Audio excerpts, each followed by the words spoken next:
Meus amados, mais uma vez, Uricelli, canal Sem Fermento, a par de Arruxo. Desde já quero agradecer a você que tem assistido os vídeos, tem deixado seu like. Também quero agradecer a minha amiga aí que se inscreveu no canal, do canal interativo Mentiras e Mitos. Também me inscrevi no canal dela. Então, quero agradecer a você. Seja muito bem-vinda, pois aqui realmente só ficarão aqueles que de fato estão buscando a verdade, aqueles que não aceitam um alimento afermentado. Então, já comemos muita coisa com fermento, agora chegou a hora de tirar o fermento. Se você ainda não se inscreveu, se inscreva, ative o sininho, receba a notificação a cada vez que eu postar um vídeo.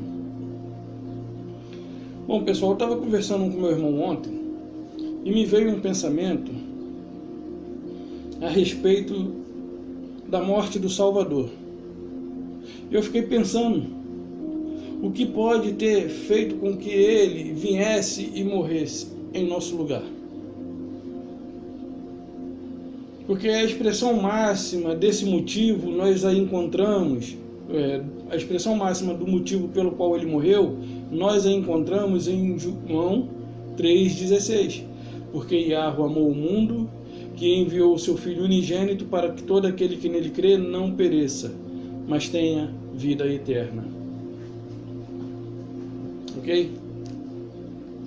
Só que se nós voltarmos um pouco, nós vamos ver que lá em João 1, versículo 11, nós nos depararemos com as seguintes palavras.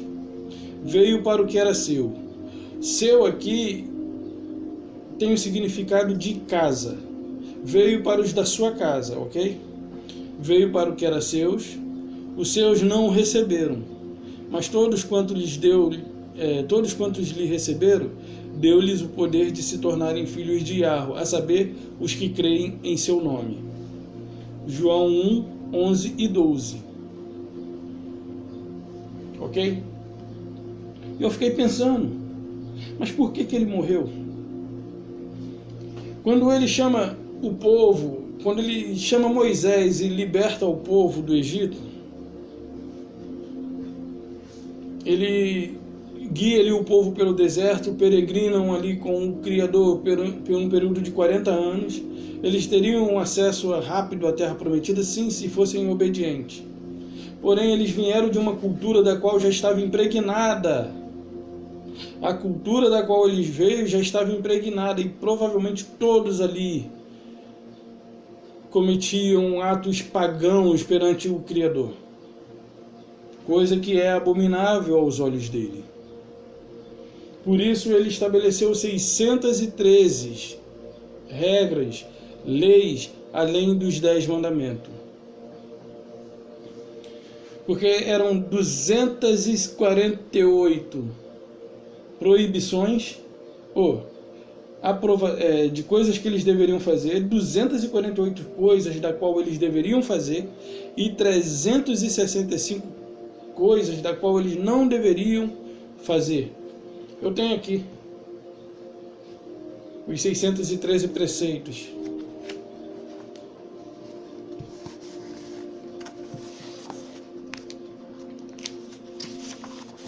Ok?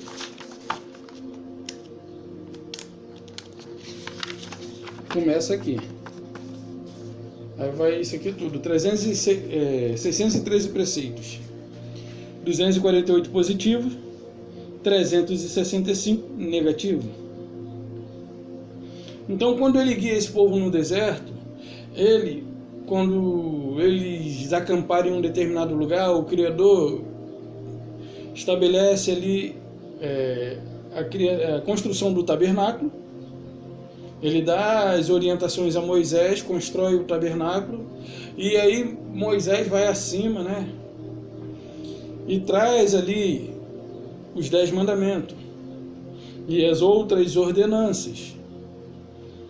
Então, esse Criador estabeleceu com esse povo uma aliança.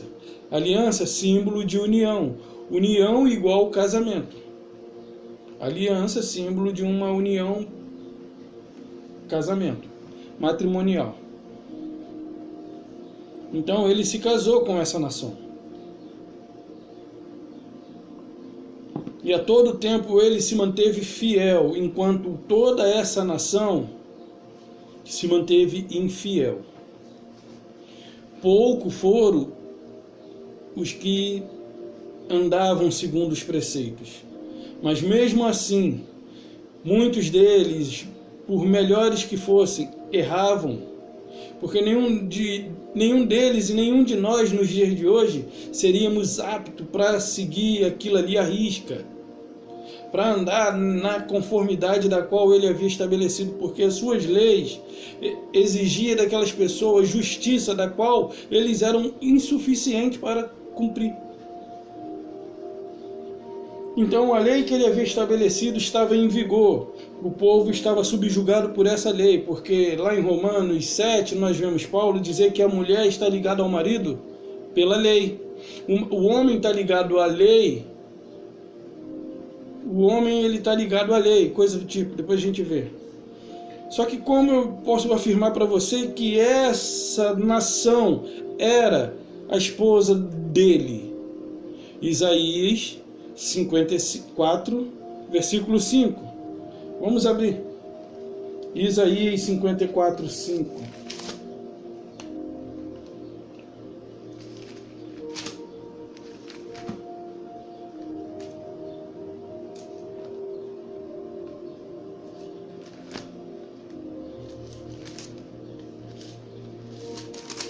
Isaías 54, 5. Só a parte A do versículo. Porque o teu Criador é o teu marido. Ok? Aí depois vem dizendo assim, o Senhor dos Exércitos, Yahweh, o Senhor dos Exércitos, o chamado dono de toda a terra, coisa do tipo. Então, o teu Criador é o teu marido. E aí, ele era fiel para com ela, com essa nação. Ele estava disposto, se colocando à disposição para suprir todas as suas necessidades. Tanto é que ele não deixou faltar pão, não deixou faltar água em meio ao deserto, não deixou passar frio, não deixou sentir calor demais por conta de estarem sem uma cobertura. Durante o dia ele vinha com a sua nuvem de justiça e bloqueava os raios solares. Durante a noite, contra o frio que se faz no deserto, ele vinha como coluna de fogo e mantinha eles aquecidos. Então ele era fiel, ele cuidava da sua esposa com zelo. Ele cuidava da sua esposa com zelo. Ok? Um dos motivos pelo qual ele morreu. Vamos olhar aqui em Ezequiel 16, só o versículo 1, e se eu não me engano o versículo 9.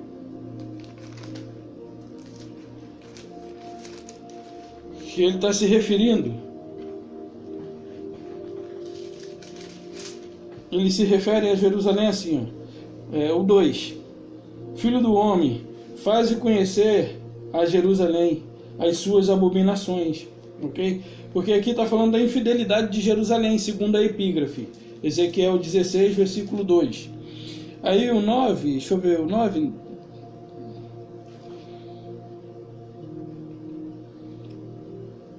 O 11. O 10. Também te vesti de roupas bordadas e te calcei com o couro da melhor qualidade. Te cingi de linho fino e te cobri de seda. Também te adornei com enfeites e te pus braceletes nas mãos, colar ao redor do pescoço. Coloquei pendentes no teu nariz, arrecadas nas orelhas e linda coroa na cabeça. Assim foste ornada de ouro, prata. O teu vestido era de linho fino, seda e de bordado. Ok? Então aqui ele está falando de Jerusalém e da forma que ele a vestiu. Ou seja, ele a deixou linda aos olhos de todos aqueles que a vissem. A Jerusalém da qual ele havia se casado, ela era linda aos olhos de todos que vissem. Porém, dentro dos muros de Jerusalém estava a podridão. A podridão se encontrava lá dentro. Foi o que nós vimos no vídeo anterior em Apocalipse. Ela estava cheia do nome de... Ela estava prostituindo a terra com o vinho da sua prostituição. Ok?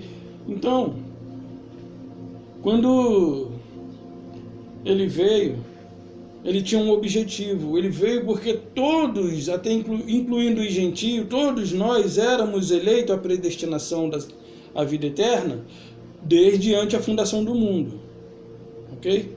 Desde antes da fundação do mundo, nós somos eleitos e predestinados para a vida eterna. Nós somos imortais hoje, mas antes não éramos. Quando eu digo antes, eu não estou me referindo eu aceitei Jesus. Não, não é isso. Nós somos imortais porque Ele nos predestinou a isso, antes da fundação do mundo. Ok? Então, não é porque você entrou numa denominação e agora você é apto, é um candidato à vida eterna. Não. Você é um candidato à vida eterna porque na verdade você não é um candidato, você já é salvo. Porque assim Ele aprove a Ele determinar, ok?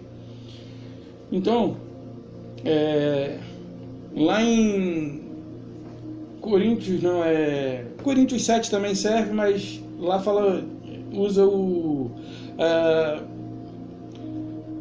usa a figura do casamento para explicar uma outra coisa. Então vamos para Romanos 7. E ali Paulo ele usa a analogia do casamento para fazer essa representação pela qual ele morreu também. Porventura ignorais, irmãos, pois falo aos homens que conhecem a lei. Paulo estava se referindo aos homens que conheciam a lei lá naquela época. Nem eu nem você conhecemos lei. Gentios não conheciam a lei, não estavam sujeitos à lei, não eram obrigados a observar a lei. Eles estavam totalmente desligados da lei. Tanto é que quando Pedro chega em Antioquia, ele queria circuncidar alguns, fazer com que eles observassem a lei, e Paulo resiste Pedro face a face na frente de todo mundo, porque Pedro se tornou irrepreensível. Se ele fosse apóstolo dos incircuncisos, você acha que ele ia submeter os gentios a tais práticas judaicas? Não, de maneira nenhuma. Ok? Então aqui ele está falando, fala aos que conhecem a lei. Aí ele diz assim, que a lei tem domínio sobre o homem toda a sua vida. Tem domínio sobre o homem toda a sua vida. Ok? Ora, a mulher casada está ligada pela lei ao marido, enquanto ele vive. Ou seja, quem era a esposa do Salvador? Quem era a esposa do Criador? Jerusalém. E ela estava ligada a ele por conta do quê? Por conta da lei. Por conta da lei, ela estava ligada a ele. Vamos ler de novo? Ora, a mulher casada está ligada pela lei ao marido, enquanto ele vive. Só um momento aqui, pessoal. Entrou alguma outra coisa aqui. E nessa aula 2, eu vou te contar quais são as 5 maiores narrativas do social. O cara colocou uma música, e eu uso música de fundo que eu gosto, me ajuda a concentrar, e no meio da música o cara botou o intervalo. Eu não vi, já não coloco mais esse. Ok? Então, assim, Jerusalém estava ligada a ele pela força da lei. Por quê? Porque a lei o representava. Todo aquele que cumpria a lei, todo aquele que vivia em obediência à lei, demonstrava para as nações adjacentes, as nações ao redor, que eles eram dele, que eles pertenciam ao Senhor Yahweh, ou Yahushua. Então eles mostravam por meio de suas obediências que eles pertenciam a ele. Ok? Então, um dos motivos pelo qual ele veio está revelado aqui. Porque a lei só tem vigor na vida daqueles enquanto o legislador está vivo. Depois que o legislador morre, a lei morre junto com ele. O motivo principal é porque ele amou o mundo de tal maneira da qual ele deu o seu filho. Só que lá em João, como eu mencionei, ele veio para os seus. Os seus não o receberam. E hoje, quantos cristãos nos ouvem dizer e rejeitam o que nós dizemos? Eu falo cristão porque eles pensam que eles estão debaixo da graça. Eles estão ligados a um Deus morto.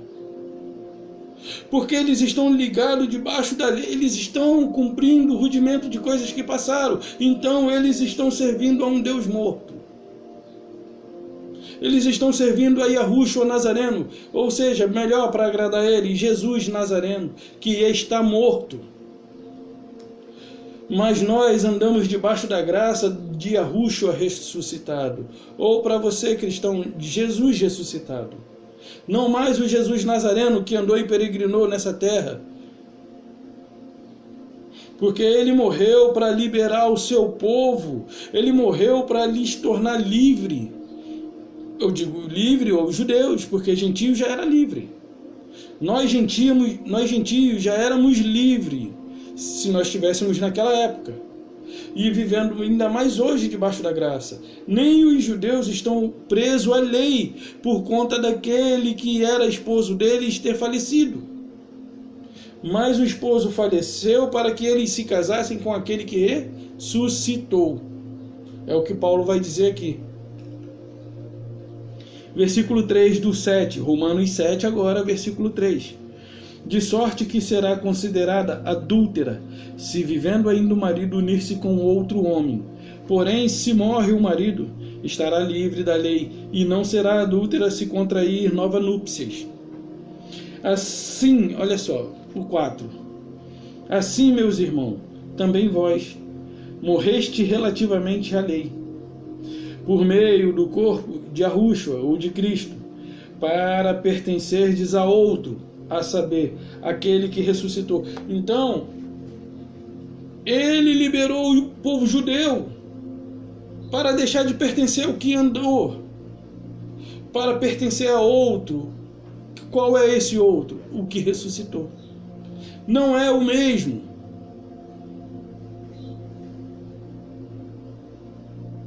Não é a mesma coisa. Não, ele é o mesmo em essência, mas não é a mesma coisa. Por quê? Porque no primeiro pacto era necessário estar ligado a ele por conta da lei. Era preciso que a lei te ligasse a ele. Agora não mais. Agora não mais, agora você é livre e quem te liga a ele é o Espírito, porque aquele que tem o Espírito é um só Espírito com ele. Não mais segundo os rudimentos da lei, que as religiões trazem e impõem sobre os ombros dos gentios. Gentios não são e nunca foram obrigados a observar a lei e andar segundo ela, porque eles mesmo que tivessem nascido naquele período, eles não nasceram debaixo da lei. Mesmo que o período fosse da lei, mas naquele período havia um povo quem ele havia escolhido. Por isso que lá em Romanos 11 nós vemos que Paulo diz assim: eu escolhi aquele que não me procurava. E aí você vê um monte de cristão procurando e não acha. Não acha porque eles estão debaixo do velho pacto, servindo a Jesus Nazareno. Eles não servem a um Cristo ressuscitado. O Jesus Nazareno que eles dizem lá, Yahushua o Nazareno, ele tem muitas lições de vida pela qual eu devo olhar e aplicar a minha vida, tipo mansidão, amor, domínio próprio, sabedoria, obediência e tudo mais, e muitas outras coisas mais da qual eu devo observar. Porém, ele não poderia ser meu exemplo. Primeiro, eu não nasci debaixo dos mesmos costumes, da mesma cultura. Porque uma coisa é, você diz assim: ah, ele é meu exemplo. Eu digo para você, ele é seu substituto. Pega o seu filho e dê para alguém de uma outra nacionalidade criar. de 3 anos, ou então de 0 ano a 7 anos. E depois você pega seu filho de volta, faz um acordo, dá, e depois você pega. Quando você receber o seu filho de volta, seu filho vai fazer coisas da qual você nunca viu. Ele vai fazer coisas da qual você não imaginava, por conta daquilo que foi lhe ensinado, por conta de ele estar debaixo de uma outra cultura. Então, eu não posso me espelhar em alguém de uma outra cultura. Aí tu fala assim, eu posso sim. Numa profissão, posso, claro que posso. Numa qualidade que a pessoa tem, posso.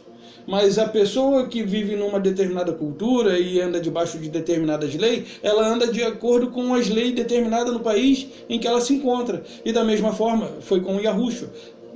Gálatas 4, versículo 4. Nascido de mulher, sob a lei, ou seja, debaixo da lei. Então, como ele era judeu, ele estava debaixo da lei, tinha que cumprir a lei. Aí vem os amigos do sétimo dia e diz... viu aí, ele não veio abolir a lei, ele veio cumprir. Ele veio cumprir, claro que ele veio cumprir. Ele mesmo disse que não passaria os céus e a terra sem que tudo ali tivesse sido cumprido. O tio, vírgula, e o que mais que quisesse. Ok? E ele veio trazer a correção ao fato do que era para cumprir. Ele veio cumprindo de forma que ele corrigiu, porque eles cumpriam de uma forma errada. Aí eles dizem assim, ele falou para os dar dízimo, eles dão dízimo disso, e negligenciam a misericórdia. E aí ele falou, não é para negligenciar, é para fazer a misericórdia, mas também não é para deixar de dar dízimo não. Só que isso é por quê? Porque ele estava debaixo da lei, então ele tinha que cumprir. E aí você diz, e hoje? Aí você fala assim para mim, viu? Ele mandou dizimar. Aí lá em Mateus 6 ele manda as pessoas jejuar, mas não para jejuar igual o religioso. Aí ele subiu um monte, jejuou, ungiu, não sei se ungiu, não reparei aqui, mas ele fez uma opção de coisas da qual ele era do costume e da cultura da região. Então, quando ele sobe um monte para orar, quando ele jejua, quando ele é batizado, aí você viu, ele foi batizado, então eu também tenho que ser batizado. Não, ele foi batizado porque ele estava debaixo da lei. E o batismo era uma das práticas, uma das ordenanças dada a Moisés. E era para arrependimento. Tanto é que quando ele vai a João Batista, olha, eu que devo ir a ti, tu vens a mim. Aí ele deixa assim, por agora, para que se cumpra toda a lei. Então também o batismo era uma das ordenanças da lei, para que se cumpra toda a escritura. Então, e aí o que acontece? Enquanto ele estava vivo, isso aqui estava em vigor, o Antigo Testamento. Vou fazer uma ilustração aqui, eu espero que fique clara. Por exemplo, você tem uma empresa ou sua casa, e aí você tem seu filho. Melhor dizendo, seu pai, ele deixou um testamento dizendo que quando ele partir, tudo será seu. Ok? Esse testamento só vai ter valor a partir de quando? A partir do momento em que seu pai partir dessa vida. E aí você segura ou retém o testamento que seu pai deixou, vamos supor isso aqui. Vamos supor que você retenha o testamento que seu pai deixou e não fez um para o seu filho, atestando de que ele seria dono de tudo a partir do momento em que você deixasse essa vida. Quando que seu filho vai ser dono daquilo que lhe pertencia? Se não tiver outros herdeiros para dividir, ele vai ser dono sozinho, mesmo que você não tenha deixado testamento algum. Mas se tiver outros, aí a briga já rola, né? Já rola com o testamento, né? Então, enquanto o Salvador estava vivo, o Antigo Testamento estava em vigor ainda. Quando que o Novo Testamento passa a ter vigor? passa a ter validade? A partir da morte do atestador. Porque o Novo Testamento estava sendo escrito a respeito daquilo que ele havia conquistado por mim e por você. Ok? Então Paulo aqui ele está se referindo ao fato de eles serem ligados ao Criador pela lei. E hoje não mais pela lei, porque esse casamento do qual foi instituído não se dissolve mais. Vamos olhar aqui o 5. Porque quando vivíamos segundo a carne, as paixões pecaminosas, postas em realce pela lei, operavam em nossos membros, a fim de frutificarmos para a morte. Agora, porém, libertados da lei, ou seja, ele morreu. Agora não estamos mais presos ao marido. Paulo está dizendo isso. Ele está usando a analogia do casamento para explicar algo que perdeu a validade. O atestador morreu, deixando, por exemplo, o mundo inteiro entendeu que a princesa Isabel, através da assinatura da Lei Áurea, libertou os negros. O mundo inteiro entendeu isso. Não somente os brasileiros, mas o mundo inteiro entendeu que a princesa Isabel aboliu a escravidão assinando a Lei Áurea. Mas a igreja do Salvador ainda não entendeu que ele a libertou da lei por conta dos sofismas, das filosofias, das fortalezas ensinadas à igreja do Salvador pela religião. É tão difícil você entender assim que ele te libertou. Olha o que está escrito. Romanos 7, versículo 5. Na verdade, agora é o 6. Agora, porém, libertados da lei, estamos mortos para aquilo que estávamos sujeitos, de modo que servimos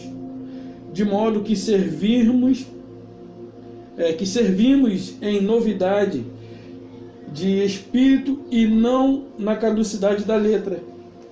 Ou seja, a partir de agora não é mais na caducidade da letra que pereceu, da letra que morreu, mas agora é no espírito. Alguém aí lembra do que Yahushua disse para aquela mulher? Nem no monte, nem em Jerusalém, nem no templo em Jerusalém, mas os verdadeiros adoradores adorarão ao Pai em espírito e em verdade. E aí você vê um monte de gente com o braço pro ar. Ele habita em mim. Eu posso louvar onde quer que eu esteja, no banheiro ou onde quer que eu vá. No banheiro, cozinha, dentro do carro, no ônibus, no trem, no metrô, no mar, onde quer que esteja. Porque não existe um espaço físico para isso. É legal congregar, eu não sou contra congregar. Eu sou contra o que se faz no lugar em que se congrega. Eu não sou contra pastor, eu sou contra lobo. Porque pastor é dom. São poucos que se dedicam a cuidar das ovelhas, que não são mais ovelhas, hoje são filhos. São poucos os que se dedicam a ajudar os filhos, sem interesses próprios.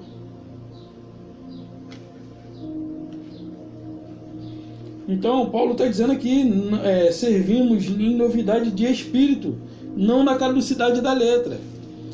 Então, o Paulo mesmo disse que o Salvador, ele era um ministro da circuncisão. Lembra que quando o Salvador fala assim para os seus discípulos, olha, eu tenho tanta coisa para dizer a vocês, mas vocês não suportam ainda. E ele não disse as coisas da qual os discípulos não poderiam suportar.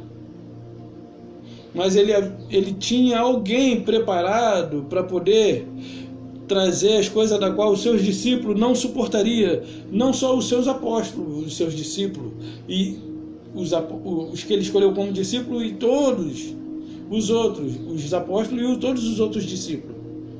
Então, eles não suportariam o que ele tinha a dizer. Então ele havia escolhido alguém antes da fundação do mundo para quê? Para trazer as coisas da qual aqueles ali não suportariam.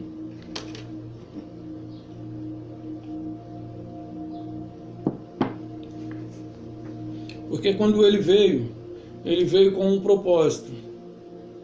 Ele morreu para libertar os seus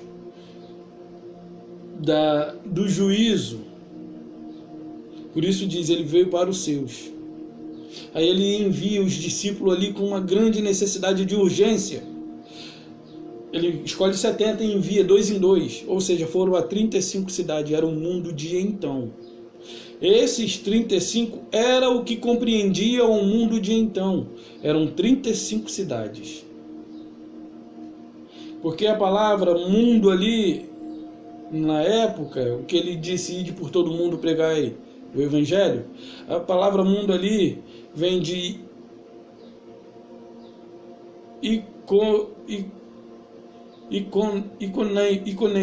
iconeime.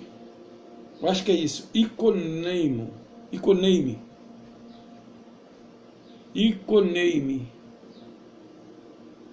Eu acho que é econeime. Do grego econeime, que quer dizer mundo. Né? O mundo ali que era dominado por Roma. Então ele tinha uma necessidade muito grande de que seus discípulos fossem. E repararam que o número dos discípulos a quem ele designa para ir de 2 em 2 era 70?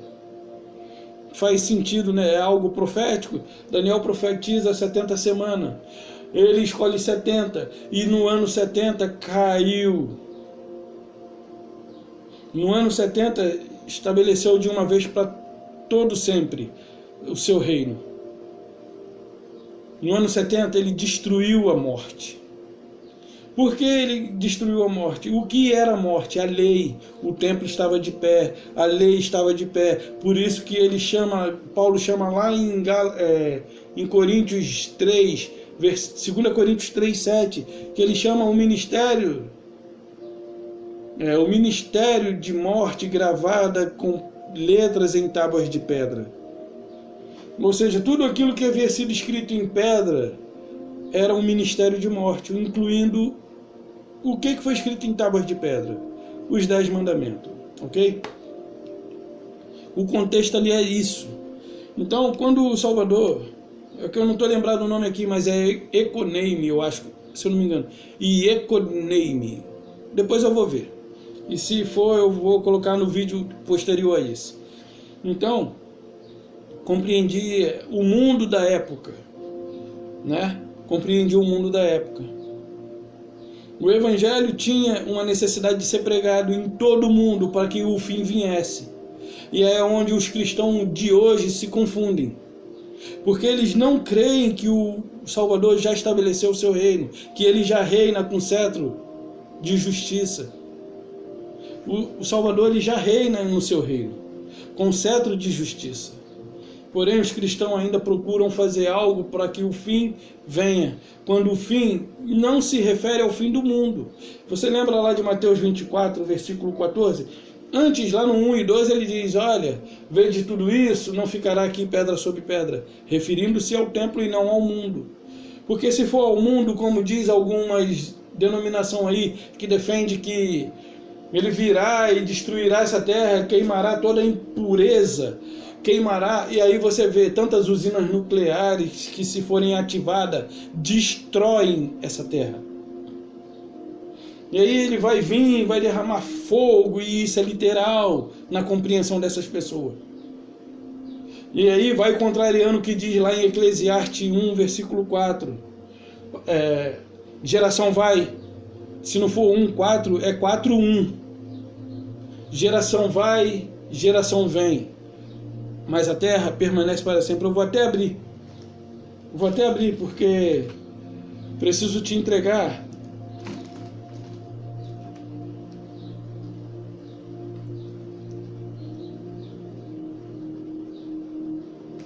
Eclesiastes, eu acho que é 4:1, eu acho, vamos ver.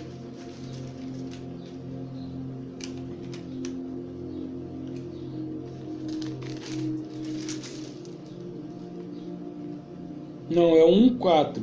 Geração vai, geração vem, mas a terra permanece para sempre. Ou seja, não será destruída. Muita coisa ali é simbólico e eles ensinam como algo literal, dizendo que vai vir fogo do céu, vai consumir os ímpios E não somente os ímpios, como também renovará toda a terra. São coisas literais para eles. Mas depois do que eu vi aqui, que tudo isso ocorreu no ano 70 com o cumprimento da profecia dada a Daniel, ou seja, Roma é o último império. Lembra da estátua de Nabucodonosor? Cabeça de ouro, peito de prata, aí começa cobre, bronze, aí vai pro cobre, ferro, zinco, e vai enfraquecendo até que fica ferro e barro. E o que destrói o pé da estátua? A pedra. A pedra. E quem era a pedra que foi rejeitada pelos construtores? A pedra angular, a pedra Yahushua. Lembra aquela passagem que ele diz: Tu és Pedro, tu és Pedro, e sobre esta pedra, eu acho que é Mateus 17, não lembro agora. Tu és Pedro, e sobre esta pedra, Mateus 17, 27, se não me engano, tu és Pedro, e sobre esta pedra edificarei a minha igreja. Aí eles dizem assim: Pedro, ok? Só que vamos para o grego. A palavra Pedro no grego significa Petros, que quer dizer pedra pequena, ok? A palavra Pedro quer dizer Petros, que significa pedra pequena. Aí ele diz assim: Tu és Pedro, e sobre esta pedra. Agora, a palavra pedra em grego é Petra, que significa rocha. Então ele fez um trocadilho: Tu és Pedro, então tu é pedrinha, hein? Sobre você eu vou edificar a minha igreja? Não. Tu és pedra, mas é sobre a rocha, que sou eu, Yahushua, vou edificar a minha igreja. Vê se não dá sentido. Tu és Pedro, ou seja, tu é pedra pequena. Ele fez um trocadilho. E aí, sobre ele que ele edificou a igreja. Aí vem a igreja católica, né? Que se diz a única, porque foi a primeira, e as demais são suas filhas, e de fato são, e bem, assim, são filhas que aprendeu bem mesmo, igual a mãe, a manter o povo alienado, mas tudo bem. Não é com o intuito de ofender você, católico e evangélico, ok? Mas tudo bem. Estou falando da religião, não estou falando de pessoas. Então, ele fez esse trocadilho. Mas por que isso tudo tinha que acontecer? Porque o ano 70 estava se aproximando. Aí você vê os cristãos correndo para lá e para cá, querendo pregar o evangelho loucamente. Quando o evangelho já foi pregado. Por quê? Porque ele já foi pregado no mundo inteiro já. Mas não é o mundo inteiro de hoje. É o mundo inteiro da época. E eles não conseguem entender que aquilo tudo tinha um determinado tempo para acontecer. E aconteceu quando? No ano 70. A pedra esmiuçou o pé da estátua. Destruiu o Império Romano. Todo o seu poder bélico. Destruiu o Templo de Jerusalém. E ali se estabeleceu o reino do Filho do seu amor. A eternidade começou para todos aqueles que se encontram na graça. Eu estou falando sobre a morte do Salvador, o motivo da morte, ok? Então, quando ele veio, ele pôs um fim em tudo. Não na sua morte e ressurreição, mas quando ele vem no ano 70, porque o último inimigo a ser vencido era quem? A morte. E quem gerava a morte? A lei. Lá em Romanos ainda, Romanos 8, versículo 2. Porque a lei do Espírito da vida em Cristo te livrou da lei do pecado e da morte. Ou seja, te livrou da lei do pecado e da morte. Ou seja, a lei te fazia pecar pelo fato de você não conseguir cumprir a justiça que ela exigia. Então ele, pelo Espírito da vida, nos dando espírito de vida, nos livrou da lei. Além de nos tirar da lei, ele nos deu vida. Efésios 2, versículo 1. Ele nos deu vida ainda estando nós mortos nos nossos delitos e pecado. Ok? Então, quando se sucedeu a pregação do Evangelho? Quando? No tempo, por exemplo, até o ano 70, o Evangelho já havia sido pregado em todas as nações, mas é em todas as nações daquela época, porque quando ele fala lá em Mateus, ele não se refere ao fim do mundo, ao aion, ali fala-se ao fim dos aions, ao fim do velho tempo, ou seja, o fim da velha aliança, o fim de um tempo para começar um novo tempo. Mas não é um novo tempo que se vê aí na mídia, não. Ok? Não é esse que é o novo tempo. Ele ali estabelece o fim de um aion, o fim de uma era, e estabelece uma nova. Era disso que ele se referia, não de um fim da terra, não de um fim do mundo. E como eu posso provar para você que o Evangelho já foi pregado a toda criatura? É o que eu vou fazer agora. Romanos, ainda, 10, 17 e 18. Romanos 10, 17 e 18. E assim, a fé vem pela pregação, e a pregação pela palavra. De Arrucho.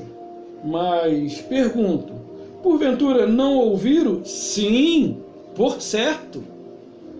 Por toda a terra se fez ouvir a tua voz, e a sua palavra, e as suas palavras, até os confins do mundo. Então Paulo, ele havia anunciado em todas as terras ali que se encontrava subjugada por Roma, que era um mundo de então, ele foi levado a todas elas com o intuito de ali anunciar o Evangelho. E ali anunciando, fez-se conhecida a voz, a palavra do Criador, e Paulo está confirmando isso aqui. Mas pergunto, porventura não ouviram? Sim, por certo. Toda a terra se fez ouvir a sua voz, e as suas palavras até os confins do mundo. O 19. Pergunto mais, porventura não terá chegado isso ao conhecimento de Israel? Aí ele diz assim, de Israel, Moisés já dizia, eu porém vos porei ciúme com um povo, e nação com gente insensata, eu vos provocarei a ira. Aí, assim, Moisés já dizia que eles seriam levados a ciúme, seriam posto ciúme neles, porque o Criador escolheria um outro povo, para levar a sua mensagem, porque eles não compreenderam. A noiva do Criador, a qual estava ligada a ele pela lei, não compreendeu. Ela estava ligada a ele, ao marido, pela lei, e mesmo assim não compreendeu, ela fez pouco caso, ou ela fez de propósito. Ah não, vamos ficar com isso aqui só pra gente. Que mais o quê? Deixa eles para lá. Se o Criador quiser, faça do jeito dele. E o Criador fez do jeito dele. Só que isso tudo já era plano dele desde antes da fundação do mundo. Ok? Mas vamos ver se de fato Paulo está falando a verdade. Colossenses.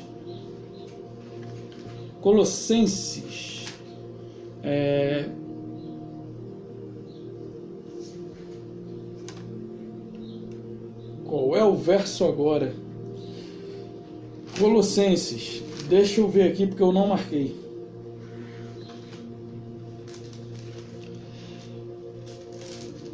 Colossenses.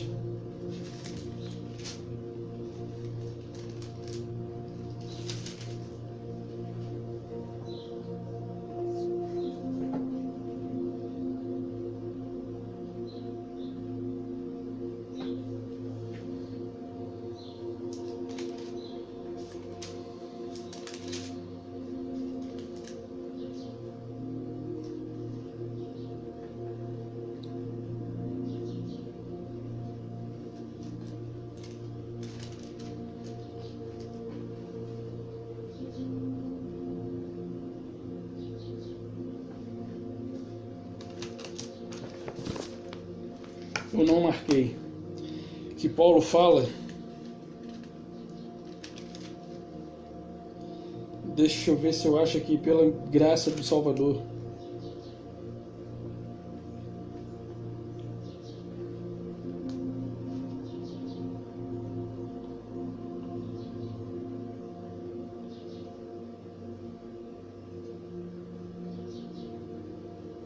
Achei. Louvado seja Yahweh. E se é que permaneceis na fé, alicerçados e firmes, não vos deixando afastar da esperança do evangelho que ouviste e que foi pregado a toda criatura debaixo do céu, e do qual eu, Paulo, me tornei ministro. Dá até arrepio, pessoal. Paulo está dizendo ou não que todo o evangelho foi, ou que o evangelho foi pregado a toda criatura debaixo do céu? Colossenses 1, versículo 23. Paulo está dizendo ou não que toda criatura que se encontra debaixo do céu ouviu o evangelho do qual ele foi colocado como ministro? Isso aqui era porque era necessário ele cumprir com essa função, com essa missão, porque o ano 70 se aproximava. Mais uma vez, você está vendo aí evidências de que tudo ocorreu naquela época. O reino já foi estabelecido, vocês são guiados como mulas e cavalos, com freios e cabrestos, na mão dos líderes religiosos. Eu não falo mal de pastor. O meu problema não é com pastor, é com lobo, que tem aí tirado proveito das ovelhinhas do Salvador. E as ovelhinhas concordam com o que os lobos dizem, só porque eles têm um canudinho debaixo do braço e se deixam levar pelas aparências. Oh, meu amado, como nós vimos, não é pela caducidade da letra, mas é pelo Espírito. E quando o Salvador se manifestou, por ele ter amado o mundo de tal maneira, ele havia se oferecido a vir e morrer por nós. Mas há uma questão da qual a religião não diz: ele morreu para tornar a sua esposa livre. Efésios 5, 25. Não somente livre, mas olha como ele a deixou com a sua morte. Ele a deixou ela numa situação muito boa perante o Criador. E você vê os crentes aí desesperados. Diz assim o marido: maridos, amai vossa mulher, como também Cristo amou a igreja, e assim mesmo se sacrificou por ela. Para que, em algumas vai estar, se entregou, mas o se entregar aqui a gente sabe que é a morte no madeiro. Aí ele diz assim, o 26, para que a santificasse, tendo-a purificado por meio da lavagem de água pela palavra, para a apresentar a si mesmo igreja gloriosa, sem mácula, nem ruga, nem coisa semelhante, porém santa e sem defeito. É assim que ele nos deixou. Só que quando você vai lá para o templo religioso, eles abrem Mateus e diz que você é pecador. Eles dizem que você precisa se purificar, se consagrar. Ele já fez isso com a sua morte. Ele já nos justificou. Ele já nos regenerou. Ele já nos libertou. Ele já nos santificou. Esse é o evangelho do qual a igreja não prega para você. Porque esse evangelho, ele traz libertação. Ele quebra, ele rompe, ele vence, ele quebra as barreiras. Ele destrói muralhas, sofismas e fortaleza. Sofismas e fortaleza, quando Paulo se refere, ele está se referindo a filosofias e ideias que foram implantadas nas suas mentes, ou na mente daqueles que se encontravam, como na mente dos que se encontram hoje, refém do sistema religioso. Olha em que condição ele deixou a sua noiva: livre. Livre para andar segundo o Espírito do qual ele deu a ela. Ele nos deu vida estando nós ainda mortos em nossos delitos e pecado. O mal que cometemos são obras da carne. Eles criam um diabo. Se tirar o diabo da igreja, acabou. Aí você fala, e essas manifestações aí, isso aí é daimon, que vem do grego, esses demônios, vem do grego daimon, que quer dizer espíritos. Você já se viu angustiado? Você já se viu afligido, preocupado, feliz? Em que espírito você se encontra hoje? Como anda o seu espírito hoje? Feliz, angustiado, atribulado? Tem de perseverança, né? Tem de bom ânimo? Eu venci o mundo. Ou seja, tenha um espírito perseverante, tenha um espírito, tenha bom ânimo. Seja perseverante, porque eu venci o mundo e vocês também vencerão. Então, quando ele veio, ele morreu para tornar aquele que estava ligado a ele pela lei, para não mais estar ligado a ele pela lei, mas agora pelo Espírito de vida que nos libertou da lei do pecado e da morte. O Espírito de vida. Quem é o Espírito de vida? Yahushua, ressuscitado. Ô meu amado, até quando você vai rejeitar? Porque ele diz assim lá em João, né? Veio para os seus, mas os seus não receberam. Não fique você também ao lado dos que não recebem. Todos ali esperavam que um Salvador viesse de cavalo com todo o exército e subjugasse o poder que os oprimia no período, Roma, e estabelecesse ali um rei, como o rei Davi estabeleceu o seu reino. Só que eles não compreenderam que esse a quem eles haviam esperado vinha com uma outra roupagem da qual eles não esperavam. E muitas pessoas até o dia de hoje preferem rejeitar o que é espiritual para ficar com o que é material. A religião apresenta para você que o mundo será destruído. Quando aqui a Bíblia diz que vai geração, vem geração, porém a terra permanece para sempre. A religião diz, mas a Bíblia não diz. E Paulo, ele tem sido o meu apóstolo de fato, porque ele foi escolhido para isso. O Salvador, ele foi apóstolo, ele foi ministro. O Salvador foi ministro de gentios? Não foi. O Salvador foi ministro de gentios? Não foi ministro de gentios. O Salvador era ministro da circuncisão. Entre ele e Paulo, mesmo ele sendo o Salvador, ele também não tinha uma palavra se ele tivesse no tempo de Paulo. Porque aquele que viria para os gentios, ele não foi escolhido para vir para os gentios, mesmo sendo ele o dono. Ele designou alguém para isso. E o Salvador, ele era ministro da circuncisão. Vamos ver? Romanos, só para você ver mesmo, é conhecimento. Conhecimento nunca é demais. Romanos 15. Romanos 15. É porque eu tenho lido só Paulo, né, pessoal? Então, assim, tenho aprendido muito. Romanos 15, versículo 8.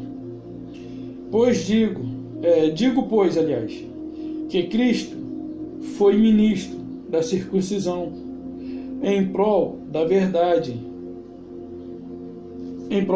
de Yahweh, para confirmar a promessa feita aos pais. Ou seja, havia uma promessa feita aos pais de que ele nasceria judeu para redimir o seu povo. Então ele veio debaixo dessa promessa. Então, mesmo ele sendo dono de todas as coisas, ele não veio com uma mensagem para nós. Mas ele tinha alguém preparado antes da fundação do mundo para nos anunciar o evangelho ao qual estava escondido, oculto, ao evangelho eterno. Ok? Porque, como eu disse em um vídeo anterior, alguns vídeos atrás, eu vou repetir, a mensagem dos apóstolos tiveram um prazo de validade, foram somente até o ano 70, ok? E Paulo, vamos ver o que fala a respeito de Paulo?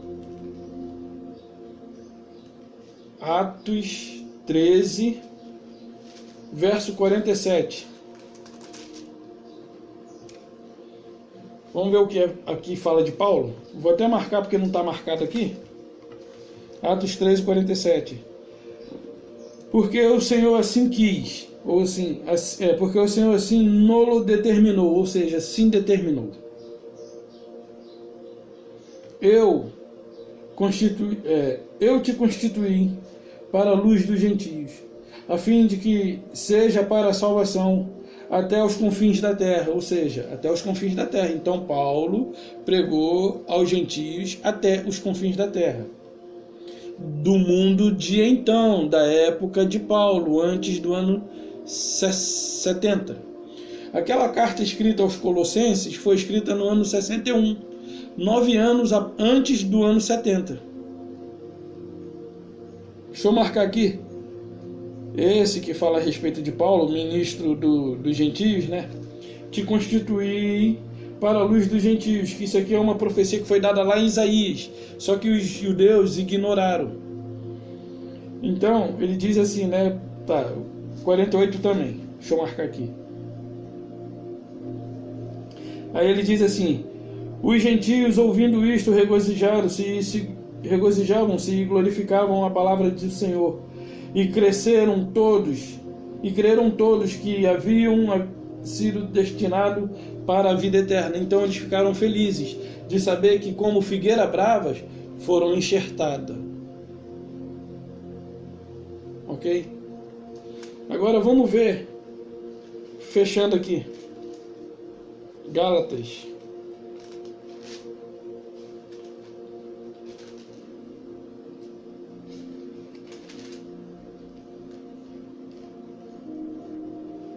Um, 11 e 12. Paulo ele vai falar o seguinte: faço-vos, porém, saber, irmãos, que o evangelho por mim anunciado não é segundo o homem. Ou seja, Paulo estava dizendo o que com isso? Olha, eu andei com Pedro, andei com Tiago, andei com João, assentei com eles, porém não foi com eles que eu aprendi, e muito menos com Gamaliel, meu professor, exímio doutor da lei, muito menos com Gamaliel, ok? E aí Paulo, ele está dizendo, eu não aprendi isso de homem, o evangelho que por mim é anunciado eu não aprendi com homem. 12. Porque eu não recebi nem aprendi de homem algum, mas mediante revelação de Arrucho, porque ouviste qual foi o meu proceder outrora no judaísmo, como sobremaneira perseguia a igreja de Yahweh e a devastava. Na minha nação, quanto ao judaísmo, não, aí não importa. Então Paulo está falando aqui, olha, eu não aprendi isso de homem, eu aprendi isso mediante a revelação, até aqui importa. E quando ele aprendeu isso, ele não andou com Cristo. E porque o Salvador designou o 13º apóstolo. Esse 13º apóstolo ele já tinha sido escolhido, tanto é que Paulo fala que no ventre de minha mãe eu fui... Não, e ali quando ele fala ventre de minha mãe, é uma expressão para dizer desde os confins, ou desde a fundação do século.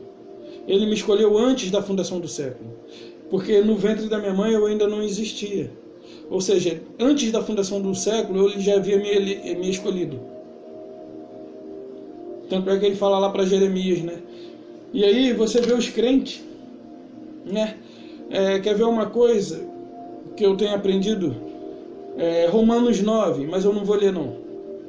Eu acho que dá para lembrar um pouco de cabeça aqui. Que ele diz assim, amei Jacó e aborreci Esaú. Ele havia dado uma profecia para a mãe, dizendo que o maior serviria ao menor. E eles ainda não tinham obra nenhuma. Você consegue compreender que ele havia eleito Jacó como predestinado e ele havia se aborrecido de Esaú antes mesmo que eles viessem a existir? Ou seja, antes mesmo que ele viesse a realizar qualquer obra. O que significa isso? Soberania de Yahweh. Soberania. E você não pense que é por conta do que você faz. Não é porque não depende de quem quer ou de quem corre, ou de quem corre ou de quem quer. Mas me aprove ter misericórdia de quem eu quiser ter misericórdia. Então, quando o Salvador vem, ele vem com o propósito de morrer por todos aqueles a quem ele elegeu antes da fundação do mundo, aos seus eleitos. Por amor aos eleitos, ele morreu antes da fundação do mundo. E ele decidiu vir por amor a eles. Mas também ele morre para livrar o seu povo da obrigação de andar debaixo da lei. Porque não mais agora debaixo de uma lei que levava o homem à morte, mas agora guiado pelo Espírito para a vida eterna. Por isso eu afirmo para você, nós somos imortais. Antes da lei ser abolida, não. Porque todos que morriam passavam por aquele processo de aguardar o seu reino ser estabelecido, a morte e a ressurreição e o estabelecimento do reino. Então não faz sentido nenhum, tá? Me desculpa.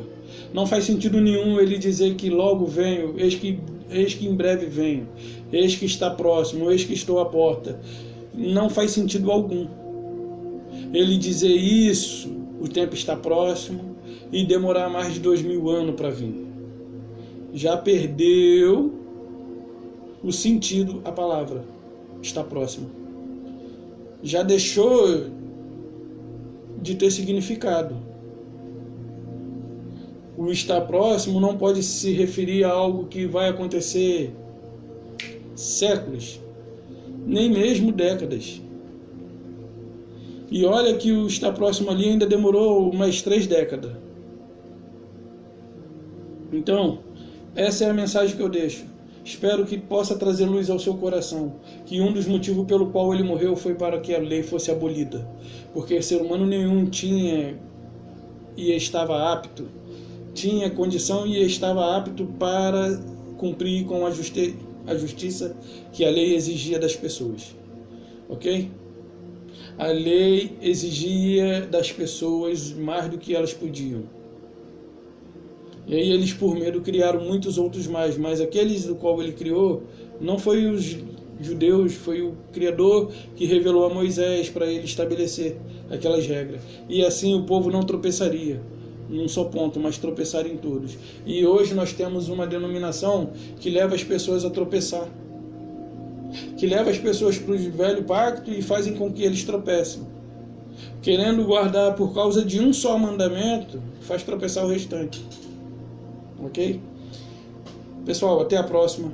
A paz de Yahushua. Um beijo no coração de vocês.